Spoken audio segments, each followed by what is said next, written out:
grabás, activas todo, micrófono. Está listo. Estamos, Cari. Quedan dos pantallitas nada más de esto y es como en realidad casi una conclusión del problema que tenemos como diseñadores al que llegamos, y es que en general los diseños se crean y se editan en una pantalla. Todo lo que tengamos adentro de nuestras computadoras lo estamos viendo en colores luz. Aún que configuremos nuestros archivos en CMYK, no debemos olvidarnos que lo vemos en una pantalla que emana luces, que la imagen la registramos a través de la unión de luces. Al trasladar este diseño a la impresión y a máquinas que van a convertir esto en pigmentos para generar la imagen en un soporte opaco, las tintas empleadas son, por ejemplo, las CMYK. Vamos a ver ahora que hay otros sistemas. Pero debemos convertir obligatoriamente lo que nosotros estemos viendo a ese modelo para poder imprimirlo, por un lado, y acá la imagen nos muestra ya la existencia de catálogos y códigos de colores que han sido por años la gran preocupación de la industria gráfica para controlar la calidad de nuestro trabajo. Y este aparato que se ve acá en la pantalla al centro es un densitómetro. Existen densitómetros de opacos y densitómetros de transparencias. Ese aparato que en general cuando vamos a clase siempre el profesor Giomi lleva alguno como para que puedan conocerlo, se posa sobre el impreso y va a través de una pantalla, nos va a decir la cantidad de tinta real y de color conformado que estamos midiendo sobre el lugar a donde apoyamos el densitómetro. Y es una herramienta más que nos permite a controlar y a calibrar el color. También hay densitómetros y calibres para apoyar sobre nuestra pantalla, para poder trabajar lo más en línea posible con los lugares donde imprimamos nuestros trabajos y poder ir acortando esa diferencia entre color luz y color impreso, o por lo menos entendiéndola y reconociéndola, y sabiendo que nuestro monitor siempre es más oscuro o es más claro, o hay determinadas gamas que se ven o más cálidas o más frías, pero somos nosotros los que tenemos que preocuparnos por mantener en esa cadena, desde el archivo que generamos hasta lo que está impreso, y que el color pueda sostener su calidad tal como la pensamos. Lo que decía recién, cada dispositivo tiene su gama y hay pruebas y hay muchas herramientas como ese densitómetro, los calibres de pantallas, algunos soft de calibración, aunque sean un poco más caseras, que nos permiten como mejorar esa cadena. Básicamente tenemos que saber que lo que vemos en pantalla no va a coincidir 100% con lo que vemos en el impreso, así que es responsabilidad del diseñador ir haciendo una gestión del proceso, del color en el proceso, para poder solucionar esto y achicar el margen de error. Seguimos en otro. Por ahora el tema color lo cerramos acá, pero vamos a volver, como les decía recién, a abordar ahora mismo el color desde otro tema que también lo atraviesa. No sé si hay alguna pregunta sobre todo esto o ya pasamos al otro PDF, Silvina, porque no veo tampoco... Sí. La pantalla, los chats. Estoy respondiendo, perdón, estoy respondiendo mensajes. Bueno. Sí. Mensajes de esto, ¿no? De alumnos de la comisión. No sé si hay alguna pregunta. Habilitamos los micrófonos, si querés, Cari. Dale, alguien. Si quieren consultar algo y si no, seguimos.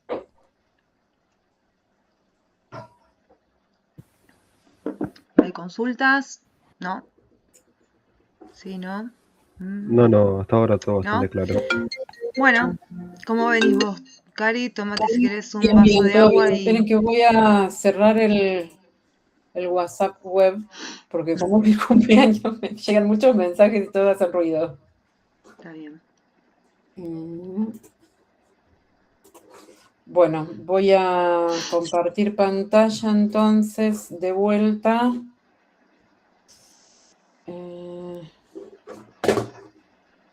Ay, Dios. Ahí estoy, ¿eh? Viste, me despacio, estoy apurado.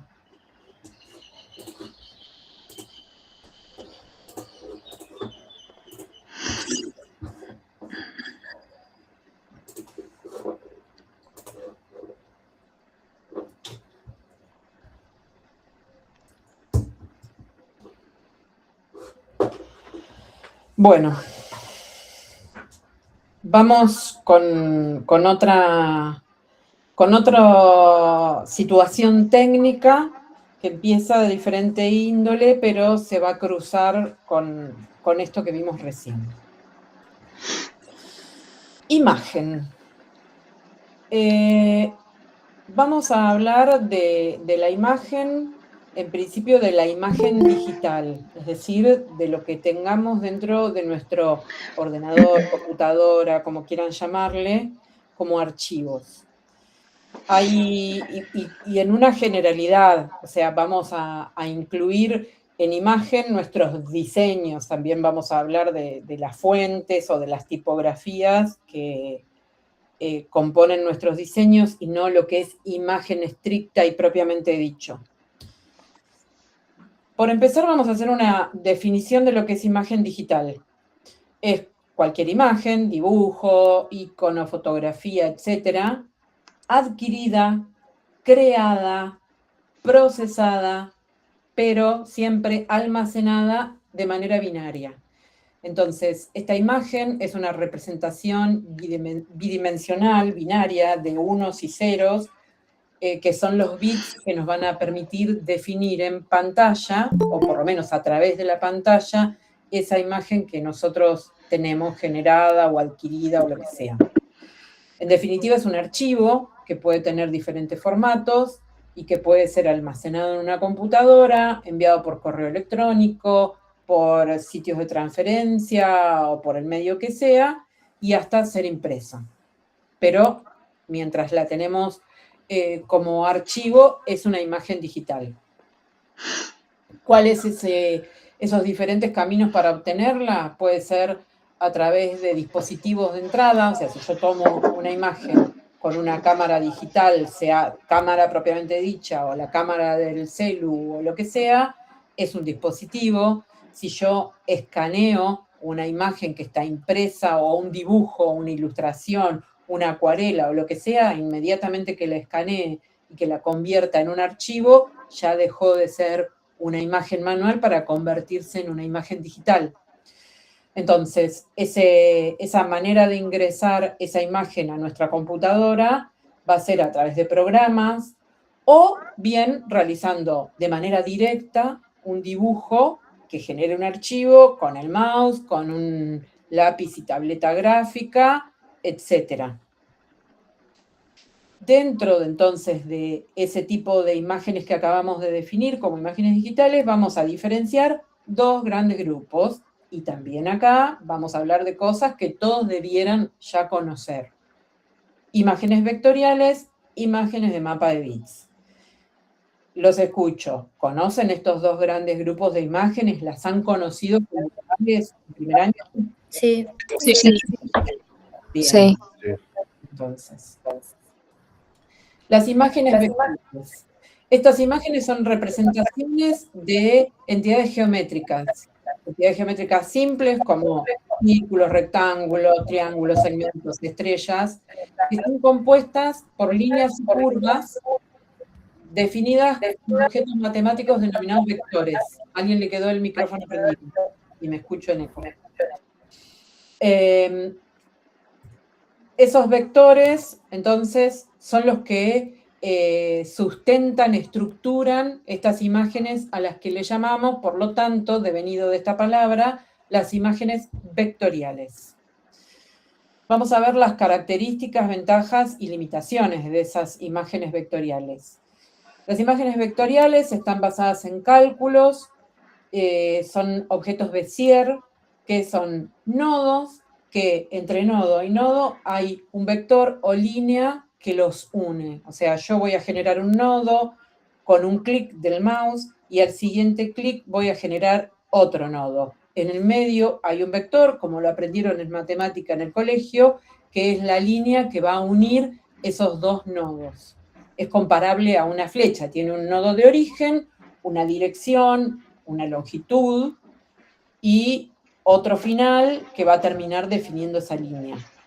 Esos nodos, a su vez, tienen puntos de control, que son estos manejadores o manijitas, les decimos, todo el mundo le pone algún nombre particular, que son los que nos van a permitir regular la curvatura, si es que la línea es curva o no, o la dirección de la línea recta. También los programas vectoriales traen figuras ya predeterminadas para que sea más sencillo, entonces no tengo que ir clic a clic dibujando esa figura geométrica, sino que puedo recurrir a las que ya tiene el programa. Herramienta rectángulo, elipse, que a su vez nos va a permitir generar los círculos, polígonos, estrellas. Hay dentro de los programas una serie de figuras geométricas básicas que después las podemos combinar sumándolas, restándolas, para poder crear nuevas formas o para usarlas puras.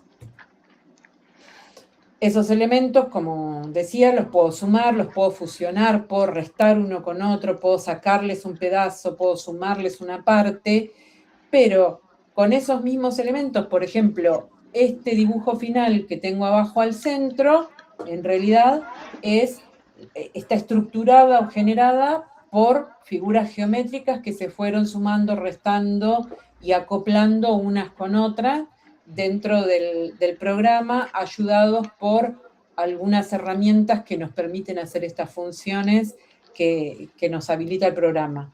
Pero no hay, quiero decir, en este dibujo nada hecho a mano alzada, sino que con figuras geométricas puedo tener como resultado algunas formas un poco más complejas. Por ejemplo, esto.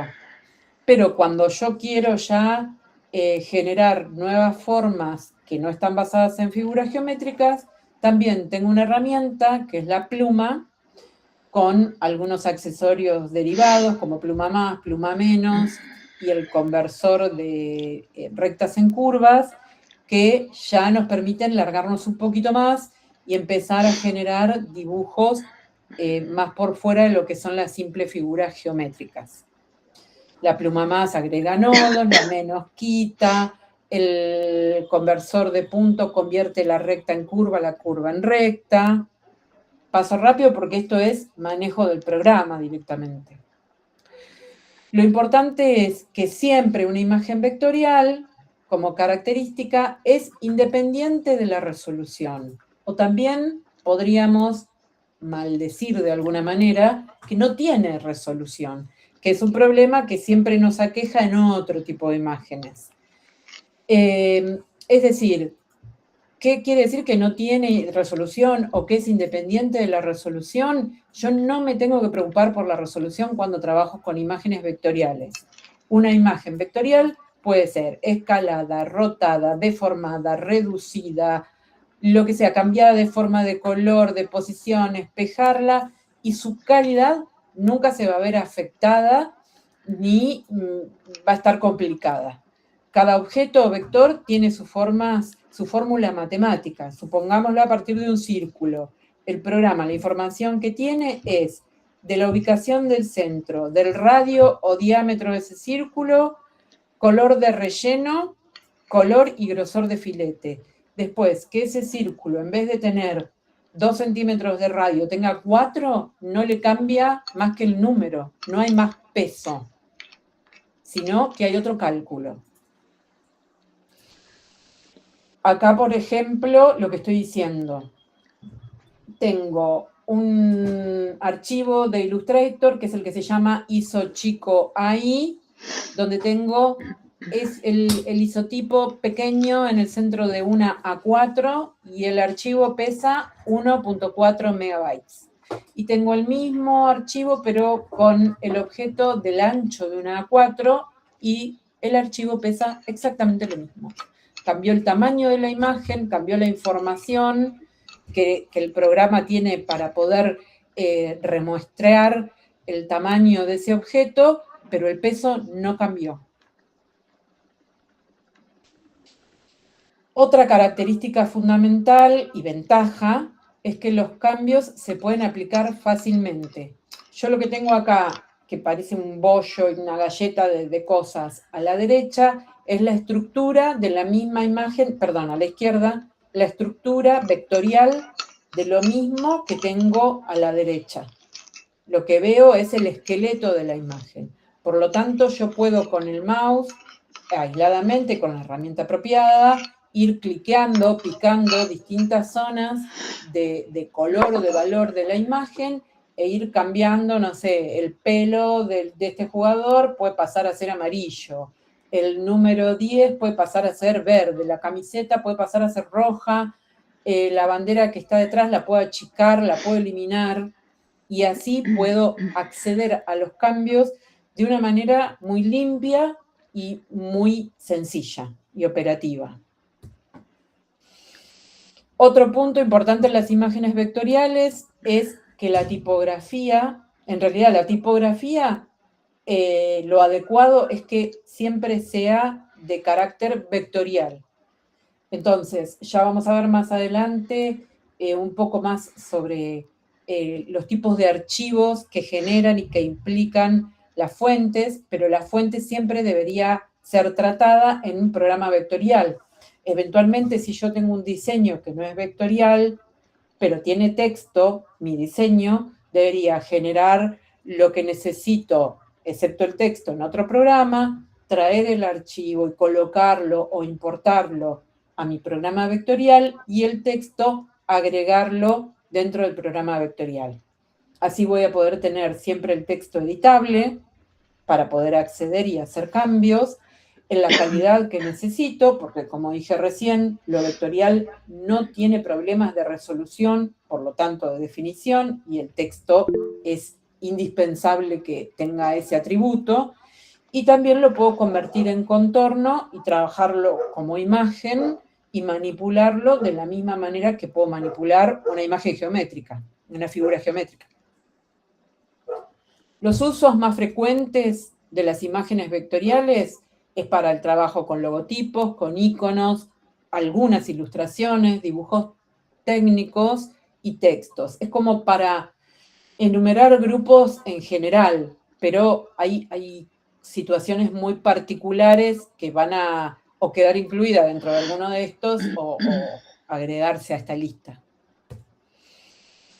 ¿En qué programas se trabajan los archivos vectoriales? Bueno, los principales programas son Illustrator, Corel, que ya se usa cada vez menos desde lo que es el ámbito profesional de manejo del diseño, o en programas de código abierto o uso libre, el Inkscape, y los formatos, por lo tanto, de archivos vectoriales más comunes son los nativos de esos programas, como el AI, que es el de Illustrator, el CDR de Corel, el SVG, que es un archivo que se utiliza para web muy liviano, pero que encripta también el archivo la imagen de manera vectorial, y también los EPS y PDFs que provengan de programas vectoriales, porque son dos formatos a los cuales puedo exportar también desde las imágenes y los programas de mapa de bits, que sería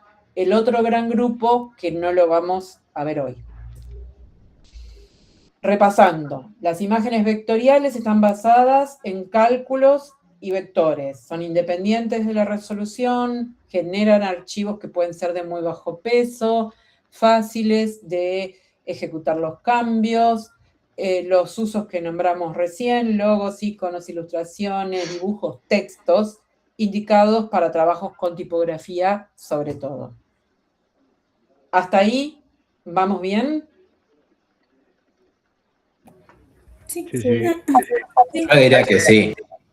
¿Ninguna Sí, pregunta? hay una pregunta en el chat que tiene que ver A ver, con el póngale. tema de tono y matiz, porque en Tecno 1B, por lo menos, que con la que yo estaba, supongo que esta persona también, nos dijeron que tono era cada color distinto independientemente y que la Sí. matiz era la variación de un solo color dependiendo de sus mezclas. En estado No, puro. está mal. Está mal. Me insistían mucho en que no confundamos tono y matiz. No. Una cosa es hablar en la jerga de la plástica y del arte. Supongo que el que acotó está mal es Tolo. ¿Es así, Diego? Sí, Karina.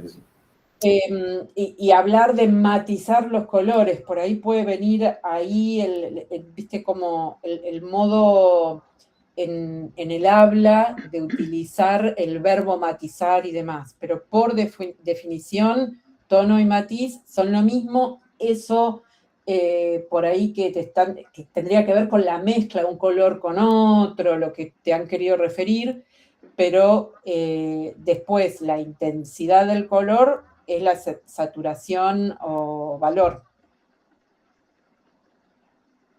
Pero obviamente todo esto está apoyado en bibliografía. No sé exactamente cómo fue el contexto en el cual a ustedes, o si hay un apunte o algo, lo podemos ver, ¿eh? Hola. Sí, hay apunte. Sí, yo Ah, también bueno. tenía. Yo Y también un tenía video teórico. también tenía Perdón que anotado me- en un apunte esa como diferenciación entre matiz. De hecho, fue tono. pregunta parcial. Claro, tenía también. En cualquier sistema de impresión, imprimiendo. Me gustaría ver esos apuntes. Perdón que hoy interrumpo un minuto para tratar de ayudar un poco con la respuesta. Lo que acaba de decir Karina es correcto, absolutamente correcto, para cuando uno se refiere especialmente a color en el entorno del diseño y de la producción gráfica. Es decir, eso es como lo dice Karina, es correcto, es así. Muchas veces, otros profesionales, otros rubros, otras personas matizan algunas definiciones un poco teniendo en cuenta la profesión o la actividad que realiza. Probablemente un ilustrador, lo tenemos a un profesional también acá en la cátedra, que es Diego Tolo, que nos podrá decir algo al respecto, podría llamarlo de otra forma o darle una entidad distinta, un fotógrafo, un artista plástico, un pintor, en fin. Es decir, puede tener alguna acepción, no voy a decir que no, porque la mayoría de las cosas en este mundo, planeta y en estos tiempos tienen acepciones, o tienen inclusive hasta puntos de vista. Inclusive cuando la ciencia es exacta, también hay puntos de vista. Parece muy delirante, ¿no? Entonces, podemos buscar la otra fuente. Estaría bueno que el alumno que lo leyó Claro, lo pase sería para bueno analizarlo. para aclararlo. Para analizarlo desde qué lugar y desde qué óptica también se lo fundamenta y se lo dice. Pero, sin antes decirles que lo que se acaba de decir, lo que acaba de decir la profesora, es en términos de diseño y fundamentalmente de tecnología gráfica, es lo que Claro, eso es lo más debe importante. Sí, yo Bueno, iba a nada hacer más. la misma aclaración, porque por ejemplo yo recuerdo que en lenguaje visual, cuando estudié por aquellos años, también hacían la diferenciación, que es lo mismo que mencionaba recién la alumna. Pero bueno, en este caso estamos hablando de tecnología gráfica, de producción, estamos hablando de otra cosa, ¿sí? No somos artistas plásticos, no somos ilustradores, bueno. Nada, eso. Lo que Sí. sucede es, generalmente el lenguaje visual del tercer año, yo, el lenguaje 1A, cuando enseñan color, enseñan como lo explicamos nosotros. Tono y matiz es lo mismo.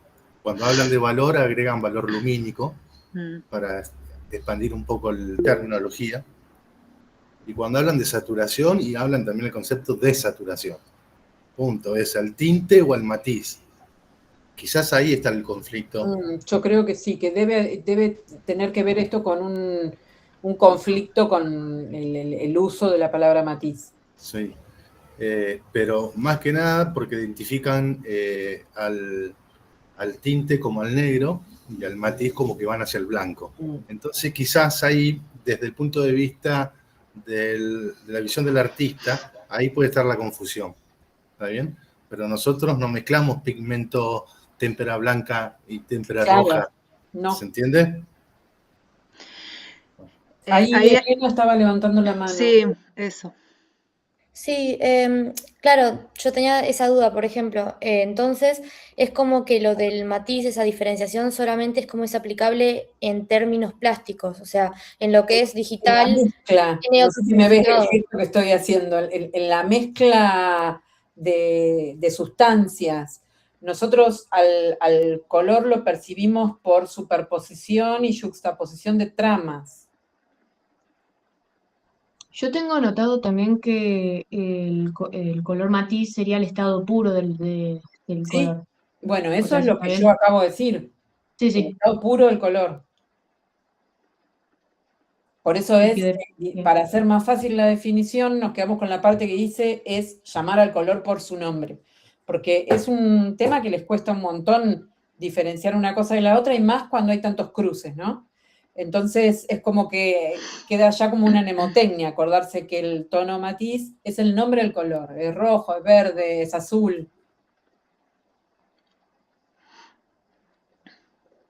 Pero por favor, llévennos o mándennos lo que tengan, que hayan visto, así lo podemos aclarar.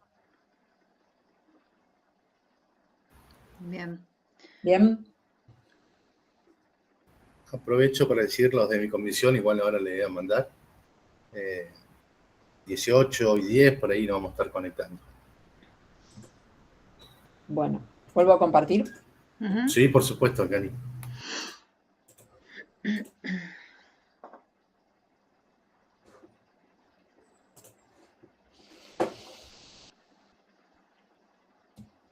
Bueno,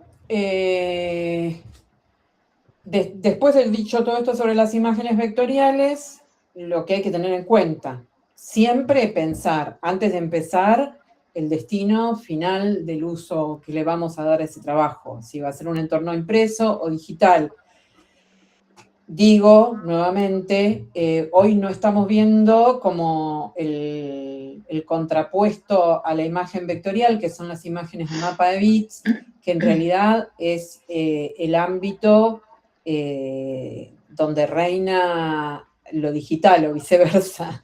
Entonces, por ahí hay veces que no tiene sentido, o al contrario, si no vamos a generar algo digital, sino que va a ir a entorno impreso, tenemos que tener más cuidado aún de manipular, generar y trabajar nuestras imágenes en el entorno adecuado, si es que para nuestro tipo de trabajo lo necesario es algo vectorial.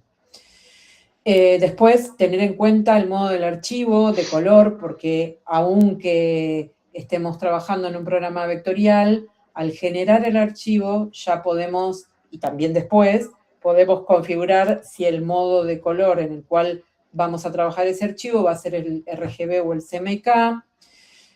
Tener en cuenta que siempre que saquemos nuestros archivos de dentro de nuestras computadoras, hay que convertir las tipografías a contorno, a no ser que estemos mandando las tipografías o que la otra máquina, el lugar de destino, vaya a tener nuestras tipografías, sea que las vayamos a mandar por mail o por donde sea.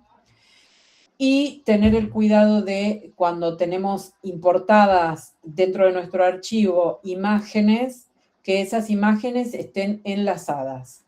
Acá, en el año, creo que es la primera vez que voy a decir yo esto en nombre de todos los profes, pero de acá en adelante nos vamos a poner re pesados con esto, porque es realmente un tema que les cuesta mucho acostumbrarse, tomar el hábito de trabajar siempre con imágenes enlazadas. Ya vamos a explicar bien la diferencia entre que estén enlazadas y que no, y por qué es. Las imágenes vectoriales, por otra parte, voy a volver al tema color, una vez nombradas estas imágenes. En cuanto al uso de color, se pueden trabajar con tintas que cuando sean impresas quedarán al 100%, se pueden aplicar en diferentes porcentajes, no se preocupen porque cada uno de estos puntos es los que voy a desarrollar ahora. Se pueden aplicar en diferentes porcentajes de cada tinta para obtener distintos matices de la misma, o se pueden trabajar con mezclas para generar otros colores. Acá vamos a hablar de colores que se van a imprimir y tenemos que tener en cuenta que en impresión no es lo mismo hablar de cantidad de colores que de cantidad de tintas. Tiene un asterisco, lo dejo como un resaltado. No es lo mismo cantidad de colores que cantidad de tintas. Ahora vamos a ver por qué. Bueno, el primero de la lista que dije acá, se pueden emplear con tintas que impresas serán planas al 100%. Vamos con esa. Tintas al 100%. Le llamamos también tintas planas o tintas sólidas y se me debe escapar algún otro nombre o manera de nombrarlas que sea sinónimo. En este caso, por ejemplo, pensemos en una bolsa, una lata de Coca-Cola, a ver, ¿qué otra cosa? Es muy difícil esto darlo nada más que digital. Por ahí los profes si me pueden tirar una mano. Cuando yo supongamos que tengo que diseñar una bolsa para un comercio y el logo de mi bolsa es esta pelota que estoy viendo acá. Y nada más que eso. Yo tengo la posibilidad de elegir dos tintas que sean los dos colores que estoy usando. En este caso, estoy viendo que la pelota tiene un azul y un celeste oscuro. Yo puedo elegir una tinta azul y una tinta celeste oscura. Y usándolas al 100%, es decir, en su máxima saturación, en su máxima intensidad, voy a obtener con las dos tintas un impreso que tiene dos tintas y tiene dos colores. Eso parece claro. ¿Cómo se logra eso? Se logra a través del uso de lo que en la jerga llamamos tintas especiales o tintas Pantone. Pantone es una marca de tintas, simplemente una marca de tintas, que hace muchos años fue en realidad la primer marca de tintas que tuvo la iniciativa de nomenclar, es decir, de rotular, codificar todos los colores de tinta que tenía, poniéndoles un código, un número, letra, sucesión de números, letras, combinaciones. Entonces, a partir de ahí, cada color está representado por ese código. Pantone es una marca y fue el primero en hacerlo y por lo tanto se convirtió casi en algo genérico. Y hoy en día yo elijo un color Pantone y tal vez en la imprenta lo estén imprimiendo con otra marca de tinta. Pero Pantone es como la Gillette. Bueno, la Gillette es algo antiguo para ustedes. A ver qué otro ejemplo. Se me ocurren todos ejemplos antiguos. Chicos, estoy muy vieja hoy. En una época hablábamos de aspirina. Rexona, muestran ahí. Rexona en una época era sinónimo de desodorante y hay otras marcas de desodorantes. Vallaspirina en una época te dolía la cabeza, tomate un ibuprofeno. Pero hay otras marcas que no es marca ibuprofeno. Pati. Sabora. Pati, Sabora. Gracias, chicos. Bueno, Pantone, sí, y ahí empiezan a surgir los orígenes de la gente según qué zona. En mi pueblo se decía cinta Durex. Vine a La Plata, se le llamaba cinta Scotch, los del sur le decían Celoplin, y así todo el mundo la conocía con un nombre distinto, algo que se llama cinta adhesiva. Eso es nombrarlo sin decir la marca. Pantone es una marca de origen prácticamente, que es Pantone Fábrica de Tintas, y hoy en día es la referencia a lo que fue la normatización de colores de las tintas. Nosotros podemos elegir una tinta especial de un color específico y que nuestro impreso tenga esa calidad de color y de reproducción con la tinta específica que estoy eligiendo.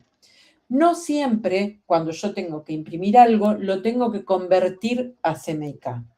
Piensen en lo siguiente. En impresión, el presupuesto en general es el que va a terminar rigiendo nuestro trabajo. Y el presupuesto de impresión se basa en la cantidad de tintas.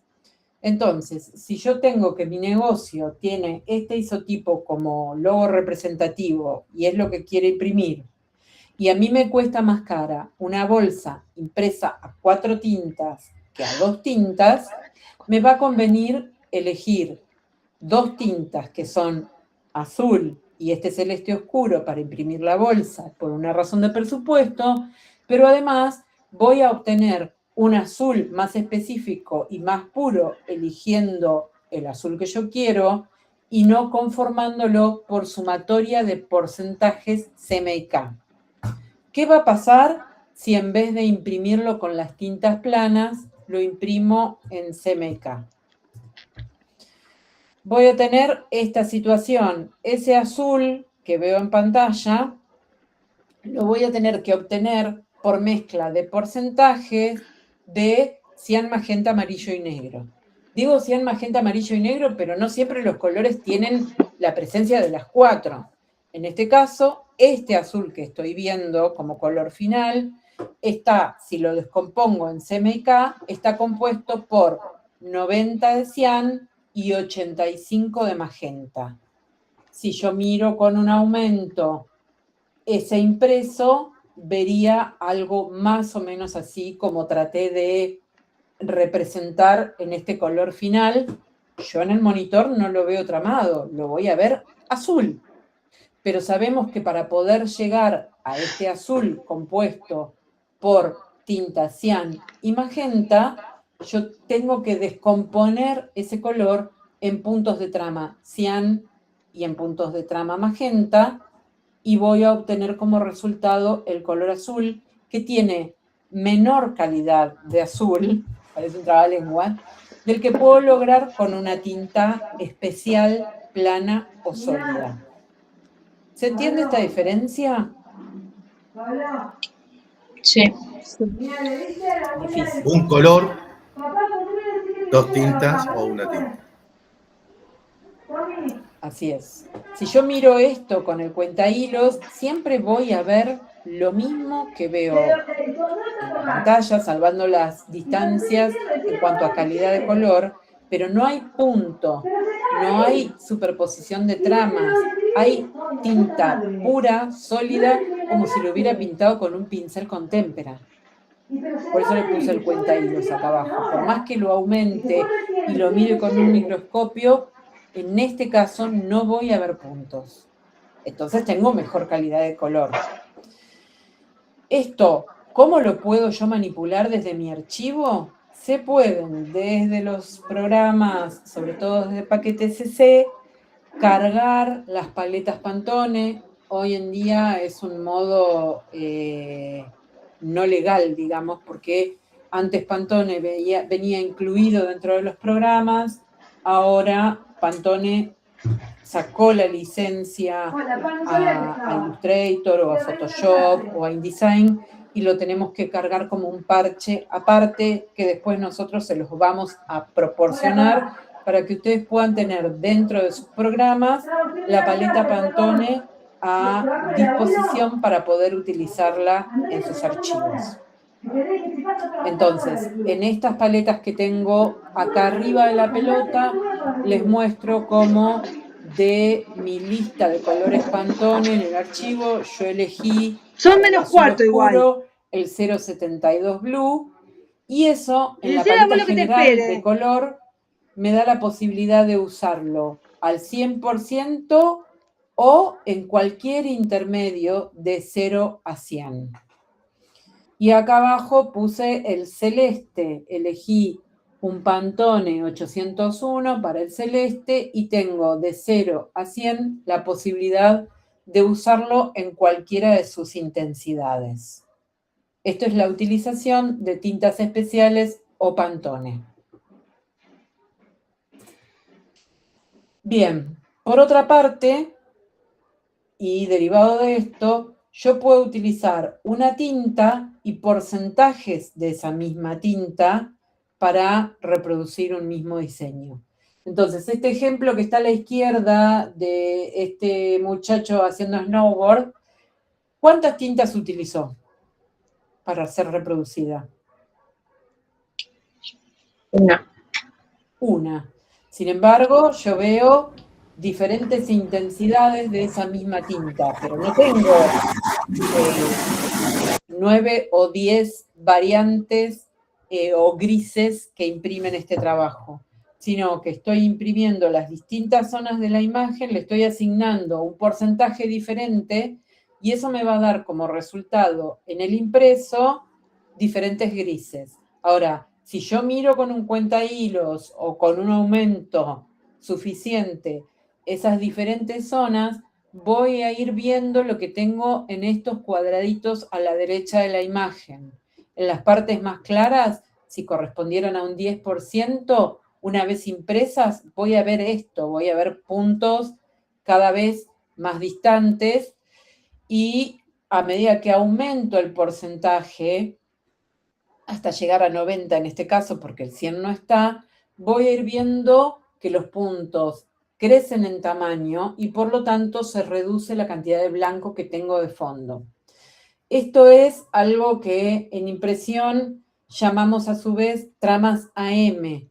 Los puntos están siempre alineados y equidistantes entre sí y aumentan desde el centro hacia afuera. Los centros de los puntos, la distancia entre unos y otros es siempre el mismo.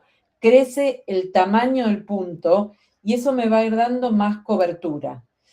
Pero el problema es que yo adentro del archivo veo a mi imagen de esta manera. Yo en la pantalla, por más zoom que haga a un gris o a un color, nunca voy a ver el punto, porque el punto de la trama es la impresión, es sobre un trabajo impreso. Por eso es que cuando empecé les dije que íbamos a hablar de imágenes digitales. Si yo miro y estoy viendo esta tabla de puntos que tengo a la derecha, es porque estoy mirando un trabajo que ya fue impreso. Pero cuando yo genero un trabajo en la computadora, tengo que saber que si yo veo esto, para poder imprimirlo, se va a generar esto otro, que son los diferentes tramados. Eso lo puedo hacer con la tinta negra o lo puedo hacer con esa tinta Pantone que elegí recién, porque para eso les mostré que el color Pantone elegido me da la posibilidad de usarlo de 0 a 100. No siempre lo tengo por qué usar en 100. Puedo usar diferentes porcentajes de ese mismo color. ¿Se entiende esta variedad de la misma situación? ¿O hay alguien que quiere que se lo explique de otra manera? Bueno, qué suerte. Y ahora vuelvo a esta pantalla que ya vimos recién. La otra opción que tengo es de imprimir con cuatricromía y de lograr esos colores por mezcla de cian, magenta, amarillo y negro. Y para eso tengo que saber que combinando distintas proporciones de estas 4 tintas, yo voy a tener determinada cantidad de colores que voy a poder lograr. Como hablábamos también hace un rato, una vez impreso, esto se basa en la ilusión óptica que va a integrar un color sumado al otro en puntos de trama. Pero yo en el monitor y en pantalla voy a ver mi color puro y liso y le voy a hacer un montón de aumento y nunca voy a encontrar el punto. El punto lo tengo una vez impreso. Nosotros en este trabajo práctico número 1, posterior al informe que hicieron, les vamos a pedir que trabajen sobre el escudo o el logo de la federación de fútbol que les haya tocado y que a ese logo le asignen las diferentes situaciones de color o de tinta en que pueden tener que ser impresos. Porque estas situaciones van a variar según los destinos de impresión que pueda tener el trabajo que estoy generando. Si yo tengo que enviar mi diseño a que sea impreso en una revista a todo color, ¿cuál es la opción que inevitablemente voy a tener que elegir? CMYK. CMYK. Si yo estoy enviando mi trabajo para que sea impreso en un periódico, impreso una sola tinta, ¿cuál es la versión que voy a tener que mandar?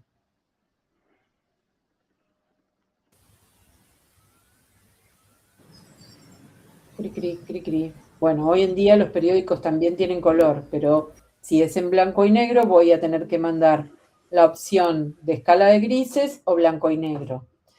Si yo voy a imprimir remeras en serigrafía, ¿cuál podría mandar? En serio. Pantone. Pantone. Acá vamos a encontrarnos con dos opciones de Pantone. Pantone desarrolló esta nomenclatura de tintas a través de dos principales libros o catálogos de color. Hay muchísimos más, no solamente dos, pero por lo menos hay dos. Esos dos catálogos de color nos muestran a las tintas impresas sobre papeles estucados y otro sobre papeles no estucados. Las tintas Pantone impresas sobre papeles estucados se van a ver de una manera diferente. O sea, además de que en esto estamos de rebote tocando poquitos conceptos que tienen que ver con tinta, también estamos empezando a incorporar soportes. En cuanto a soportes, que ustedes también lo vieron en primer año, los papeles estucados, ¿saben lo que son los papeles estucados? Sí. ¿Quién me cuenta algo, alguna característica del estucado? ¿Cómo lo definirían con sus propias palabras? ¿O se les ocurre otro nombre con el que conozcan el papel estucado? Capaz lo digo mal, pero el estucado es una terminación como sobre, más bien como un papel tipo cartulina con un gramaje más alto que genera una textura muy suave y lisa. Es como una terminación muy fina de la superficie del papel. Más o menos. ¿Alguien que me diga otra cosa? ¿O todos están de acuerdo con esa definición? ¿No sería con un papel como un tipo de brillo? Como un tipo de brillo. ¿Quién más? Vamos juntando pedacitos.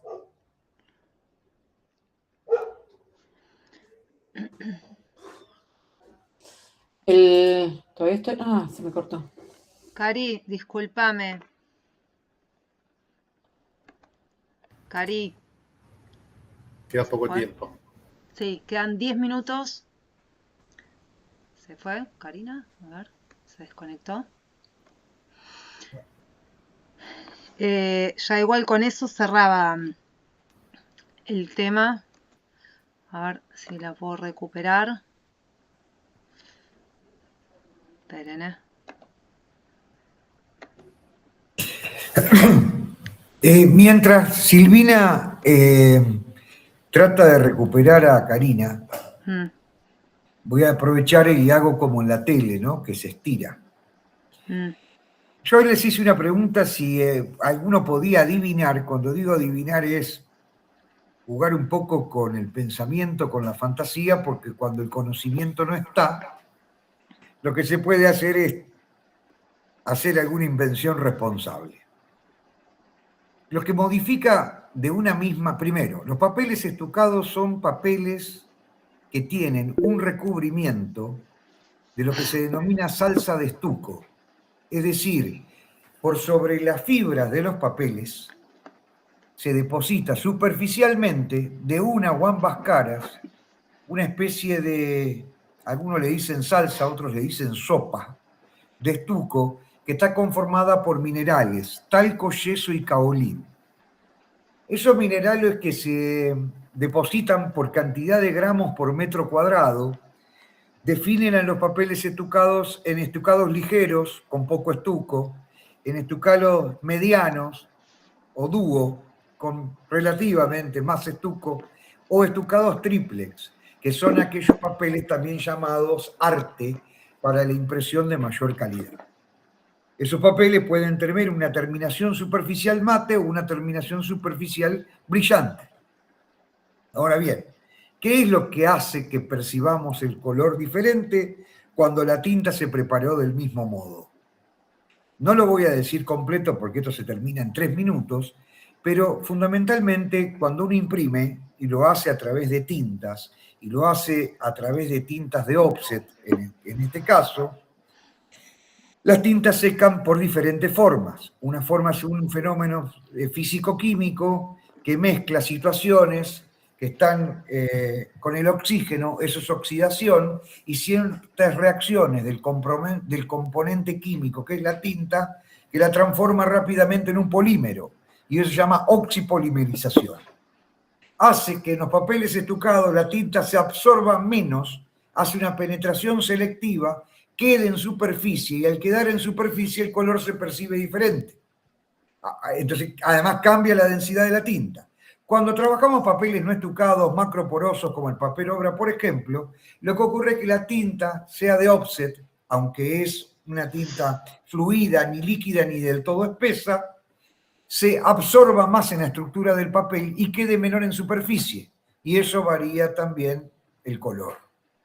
Entonces, hay algunos trucos para resolver esos asuntos, pero lo vamos a ver más adelante cuando especifiquemos un poco más la impresión offset, la impresión inkjet digital, la impresión serigráfica y otros tipos de impresiones que vamos a ver durante el año.